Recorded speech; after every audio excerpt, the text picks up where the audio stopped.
राधे राधे साथियों। आज अभी जो बात करने वाले हैं, आपका जो नेक्स्ट पेपर है फंडामेंटल्स ऑफ प्लांट पैथोलॉजी, उसके गेस पेपर की बात करने वाले हैं। तो मैं जो आपके पेपर में 7 क्वेश्चन आने वाले हैं, अनुमानित वही क्वेश्चन बता रहा हूँ। इनमें से बहुत सारा मैच आपका होएगा। और शुरू करते हैं अपन। उससे पहले मैं क्षमा चाहता हूँ, जो वन शॉट क्लास मैंने अपलोड की है, जैसा मैं करना चाहता था वैसा नहीं कर पाया ड्यू टू कुछ भी कारण हो सकता है। ठीक है, मतलब शारीरिक रूप से स्वस्थ नहीं था या कुछ भी हुआ, पर वो क्लास हुई नहीं मेरे से, पता नहीं क्यों नहीं हुई। मेरे को उसका बहुत दुख है और माफ़ी मांगता हूँ मैं आपसे उसके लिए, क्योंकि उसको वो मेरा सब्जेक्ट था पैथोलॉजी। सबसे ज़्यादा दुख इस चीज़ का है, सब्जेक्ट जो पैथोलॉजी वो मेरा सब्जेक्ट था और उसमें मैं इतना बेटर कर सकता था। 2 घंटे की वो क्लास होती, आपको भी मज़ा आता, मेरे को भी आता, पर मेरे को भी नहीं आया। अब आपको पता नहीं आएगा नहीं आएगा, छोड़ो। आप आपके हिसाब से पढ़ लेना, वो चीज़ है ना। हाँ, अभी अपन गेस पेपर की बात कर लेते हैं पैथोलॉजी का। तो जितने भी आपके क्लासमेट्स हैं, यार दोस्त हैं, जो भी आपके स्टेटस व्हाट्सअप टेलीग्राम जहाँ भी ग्रुप्स हैं कॉलेजेस के, सब में शेयर कर देना, ठीक है। अभी क्वेश्चन देख लेते हैं। डेफिनेशन जो आपकी दी हुई है वो दी हुई है बेटा बैक्टीरियोफेज। क्वेश्चन नंबर 3 में जो डेफिनेशन आएगी उसमें दी हुई है बैक्टीरियोफेज, ठीक है। दूसरा आपका दिया है सिम्बायोसिस और एंटीबायोसिस। सिम्बायोसिस एंटीवायरस विरोइड के बारे में आपको दिया हुआ है, ठीक है। डेफिनेशंस के अंदर किसके बारे में दिया है? विरोइड के बारे में दिया हुआ है। डिजीज साइकिल के बारे में दिया हुआ है। ये डिजीज ट्राइंगल जो मैंने बनाया था ना, disease triangle, pathogen, disease, environment, ठीक है। डिजीज ट्राइंगल के बारे में दिया हुआ है, जो 5th क्लास में मैंने पढ़ाया ऑलरेडी, है ना। जिसको नहीं पता वो देख लेना। उसके बाद में बेटा आपका दिया हुआ है महामारी विज्ञान, एपिडेमोलॉजी, ठीक है, जो मैंने पढ़ाया था। छुटपुट रोग, एपिडेमिक, एंडेमिक, उसमें से ये डेफिनेशन है। उसके बाद में हाइपरप्लेशिया और हाइपरट्रॉफी। हाइपरप्लेशिया और हाइपरट्रॉफी कोशिकाओं का अनियमित वृद्धि, ठीक है, उसको कहते हैं। तो हाइपरप्लेशिया मतलब number of cells, increase number of cells, और हाइपरट्रॉफी साइज, साइज के अंदर बढ़ जाना, ठीक है। उसके बाद में दिया हो बेटा कोलेट्रल एंड अल्टरनेटिव होस्ट के बारे में। होस्ट किसे कहते हैं सबको पता है। ये कोई सूक्ष्म, ये कोई पौधा है और ये कोई आपका, ये ऐसे समझ लो ये 2 जीव है, एक जीव ये, एक जीव ये जीव इसके ऊपर रह रहा है। तो ये तो हो गया पैरासाइट या परजीवी बेटा। क्या हो गया बेटा? परजीवी। ये वाला तो हो गया परजीवी, और ये हो गया क्या? परपोसी या होस्ट। पैरासाइट और होस्ट। होस्ट कौन सा होता है? जिससे वो न्यूट्रिएंट्स लेता है, obtain nutrients from other living organism, that called host. Okay, आगे देखते हैं बेटा ओस्पोर्स और जूस्पोर्स, ठीक है। ओस्पोर्स और जूस्पोर्स। उसके बाद में दिया हुआ आपके sign and symptoms. Sign and symptom किसे कहते हैं? सिम्टम किसे कहते हैं? लक्षण, लक्षण। और साइन किसे कहते हैं? किसी भी पैथोजन का एनी पार्ट जो उस पे होस्ट के ऊपर प्रेजेंट रह जाता है, उसको क्या बोलते हैं? अपन साइन बोलते हैं, ठीक है। बहुत अच्छे से पहला लेक्चर में करवाया हुआ है। उसके बाद में है कन्फिक्सेशन, संयोजन। ये किसे कहते हैं? ये भी मैंने जो डेफिनेशन है उसमें अच्छे से बता रखा है बेटा। आगे चलते हैं। क्वेश्चन नंबर 4 अंतर वाला, हॉरिजेंटल और वर्टिकल रेजिस्टेंस। हॉरिजेंटल और वर्टिकल रेजिस्टेंस जो है बहुत महत्वपूर्ण है। क्षैतिज और ऊर्ध्वाधर प्रतिरोधिता किसके अंदर? क्षैतिज और ऊर्ध्वाधर प्रतिरोधिता।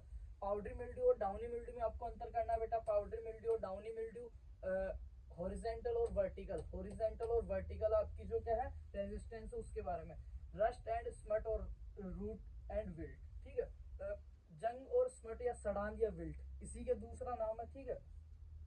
रस्ट या स्मट और उधर क्या है विल्ट, इनके अंदर आपको क्या है अंतर करना है। मोनोपोलिक एंड पोलिनोपोलिक और एपिडेमिक के बारे में आपको अंतर देना है बेटा। मोनोसाइक्लिक और पॉलीसाइक्लिक और महामारी या छिटपुट रोग। छिटपुट रोग या महामारी रोग ये मैंने बताया था। इनको क्या बोलते हैं? छिटपुट या कदाचित रोग, कभी कभी आते हैं, ठीक है। आगे देखते हैं बेटा। 5वां जो शॉर्ट नोट्स वाला है उसके बारे में देख लेते हैं। वायरस क्या है? What is virus? Why is unique. Virus क्या है? वायरस का थोड़ा सा मैं बता दूं। वायरस क्या है? ना तो निर्जीव है ना सजीव है। मेसोबायोटिक है, सजीव और निर्जीव के बीच की योजक कड़ी है। रोग फैलाने के अंदर बहुत ही ज्यादा महत्वपूर्ण अपना पैथोजन है, फैक्टर है ये वायरस। डिफाइन द पैथोजेनेसिस, 5वां लेक्चर, डिफाइन द पैथोजेनेसिस। रोग जनकता किसे कहते हैं? रोग का फैलना शुरू से लेकर एंड तक जो हो रहा है वो उसको पैथोजेनेसिस कहते हैं। Explain the major ever pathogenesis in plants.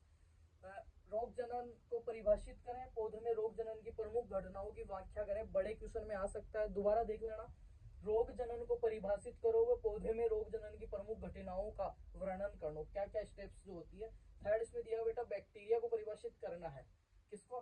Define the bacteria, bacteria को डिफाइन करना है। सबसे पहले एंटोनी वॉन ल्यूवेनहोक ने सजीव कोशिका के बारे रूप में खोजा था, जिसको क्या दिया था, एनिमल क्यूल नाम दिया था। बैक्टीरिया क्या होता है, प्रोकैरियोटिक टाइप का होता है, यूनिसेलुलर होता है, ग्राम पॉजिटिव ग्राम नेगेटिव होते हैं। अधिकतर जो पैथोजेंस है अपने या डिजीज फैलाते हैं वो ग्राम नेगेटिव प्रकार के पाए जाते हैं, ठीक है।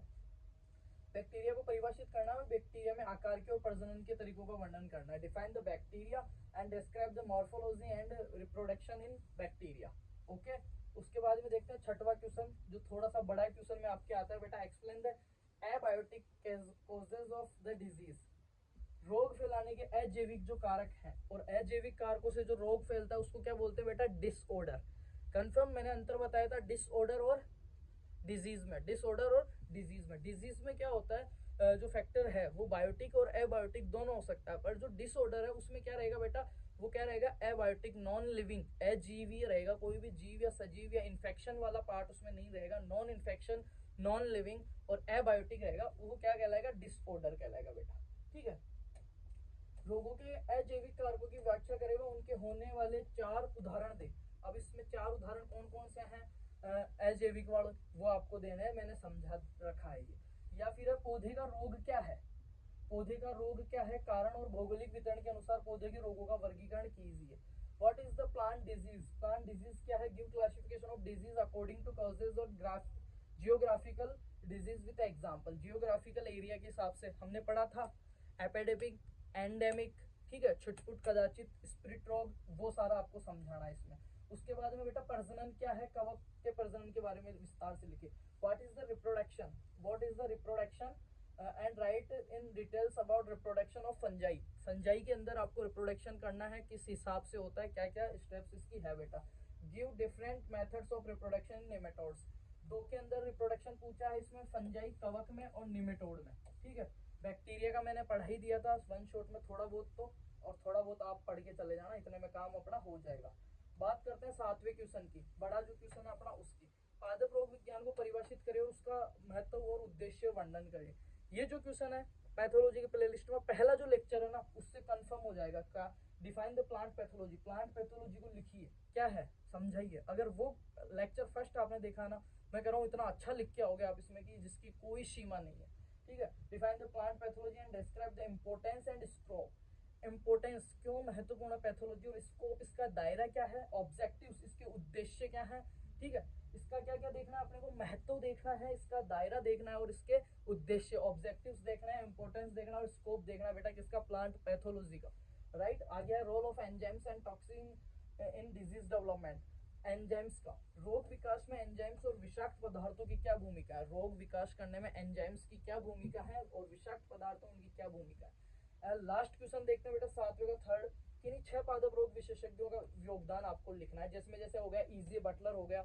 ईजे बटलर कौन था, फादर ऑफ प्लांट पैथोलॉजी, और Anton de Bary, father of plant pathology in world, ठीक है। एंटोन डिबेरी हो गया, डॉक्टर केसी मेहता रोली रोग का हो गया, डॉक्टर वाई.एल. नेल ने खेरा रोग के हो गए, ठीक है। कोच का सिद्धांत हो गया, कैरोलस लिनियस हो गया, स्मिथ हो गया, जो मैंने पढ़ाया था। और आपको इसके अलावा आयरलैंड का अकाल, बंगाल में अकाल, ये जो चीज है बंगाल में और आयरलैंड फेमाइन और बंगाल फेमाइन, इनके बारे में देख लेना। अब एक बार मैं दोबारा से रिपीट कर देता हूँ क्या क्या आपके पेपर में है।